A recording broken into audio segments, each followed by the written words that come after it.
जिसका तुम्हें था इंतजार, जिसके लिए दिल था बेकरार, वो घड़ी आ गई है। So hello hello hello guys, क्या हाल चाल? आई होप सब तो मस्त होंगे, जबरदस्त होंगे।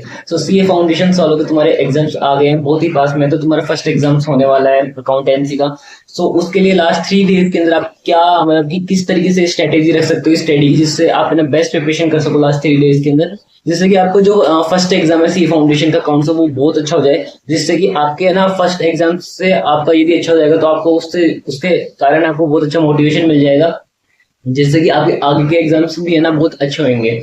मैं ये मानता हूँ कि जो आपको फर्स्ट पेपर है सी फाउंडेशन का अकाउंटेंसी का, तो वो उसके लिए आपको आई थिंक मिनिमम है ना 3 डेज देने चाहिए, ठीक है? क्योंकि फर्स्ट पेपर है तो थोड़ा सा रिस्क नहीं ले सकते यहाँ पे, ठीक है? क्योंकि बाकी वाले पेपर्स में तो आपको 1.5 डेज मिलेगा ही मिलेगा, ठीक है? उसमें कोई अपने पास में ऑप्शन नहीं है। बट फर्स्ट पेपर के अंदर आप 3 डेज देकर है ना कैसे आपकी जो प्रिपरेशन है वो इफिशियंट एंड है ना इफेक्टिव कर सकते हो, जिससे कि आपको जो फर्स्ट पेपर है वो बहुत अच्छा हो जाए और आपकी वो लास्ट डे पर ये प्रिपरेशन जो आपका एग्जाम डे उस पर आपको ये फील ना हो कि यार है ना मेरी प्रिपरेशन नहीं हुई, या फिर मैं कहना मतलब कि बहुत स्टडी का बर्डन फील हो रहा है उस दिन भी। तो इस तरीके का कुछ ना हो इसलिए अपन है ना लास्ट 3 डेज के अंदर किस तरीके से प्रिपरेशन रख सकते हैं अकाउंट्स के अंदर, वो आज अपन डिस्कस करेंगे। सो लास्ट 3 डेज क्या स्ट्रेटेजी रहनी चाहिए एक सीए फाउंडेशन स्टूडेंट्स की, तो वो अपन डिस्कस करते हैं, ठीक है?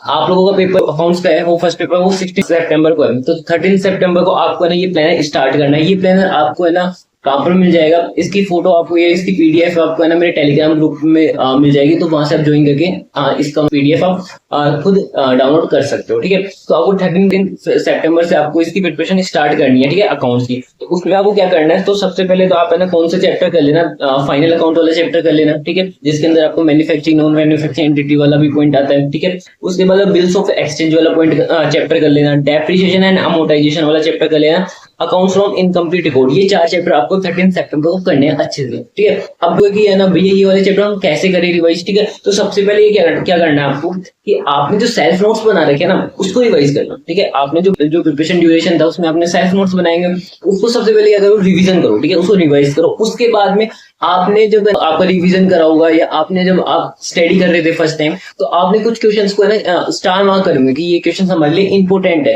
तो वो क्वेश्चंस आपको सिर्फ सोल्व करना है। तो क्या क्या करना है पर्टिकुलर चैप्टर में? एक चैप्टर पढ़ा, एक चैप्टर कैसे पढ़ना है, सबसे पहले उसकी जो सेल्फ नोट्स है उसको रिवाइज करा। उसके बाद में आप क्या करना है, जो भी उस चैप्टर के 4 से 5 क्वेश्चन हो, ठीक है, इंपॉर्टेंट हो, जो जिसके अंदर थोड़े एडजस्टमेंट अलग हो जाए, तो वो क्वेश्चन जो आपको थोड़े हार्ड लगते हो वो क्वेश्चन सोल्व करना। इस तरीके से आप एक एक चैप्टर करते जाना, ठीक है? तो 13 सितंबर को आपको क्या करना है, 4 चैप्टर करने हैं। कौन कौन से चैप्टर करने हैं?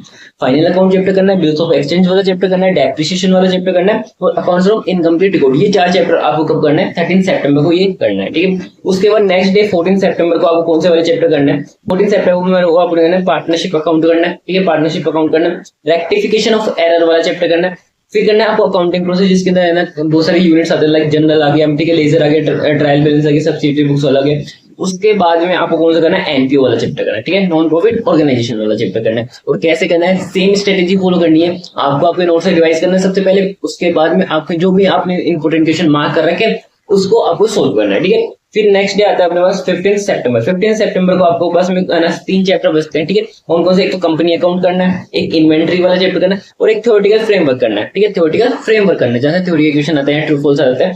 तो इस तरीके से आपको 15 सितंबर को ये 3 चैप्टर करने हैं। 15 सितंबर को आप देखोगे ना तो आपके पास में ना मैंने कम बर्डन रखा है, ठीक है? Company account, inventory, theoretical framework. क्योंकि मान लो कि आप जैसे 14 सितंबर को आपको कोई मतलब चैप्टर छूट जाता है या कोई चैप्टर का कोई यूनिट या कोई पार्ट छूट जाता है, तो आप वहां पर यहाँ पर कवर कर सकते हो, ठीक है? इतना कोई बड़ा इशू नहीं है। तो इस तरीके से आप 13, 14, 15 सितंबर को 3 दिन मतलब कि अच्छे से प्रिपरेशन कर सकते हो अकाउंट्स, जिससे कि आपको जो नेक्स्ट डे 16 सितंबर है उसको आपका पेपर बहुत अच्छा हो जाए। तो नेक्स्ट डे आपका 16 सितंबर है, 16 सितंबर को आपका पेपर है। तो मॉर्निंग में क्या करना है आपको, एग्जाम जो एग्जाम टाइमिंग रहता है वो बेसिकली क्या रहता है, 2 PM रहता है। तो उससे उससे पहले आपको क्या करना है, उससे पहले आपको जो भी आपने जो कंसेप्ट नोट्स जो आपने बनाए थे, जिससे आपने रिवीजन करे ऊपर वाले चैप्टर्स, वो आपको रिवाइज करना है। और साथ उस दिन है ना आप एक सिंगल क्वेश्चन सोल्व नहीं करना है, ठीक है? उस दिन आपको सिंगल क्वेश्चन सोल्व नहीं करना, उस दिन सिर्फ आपको क्या करना है, जो भी आपने नोट्स बनाए उसको आपको इफेक्टिवली और एफिशिएंटली रिवाइज करना है, ठीक है?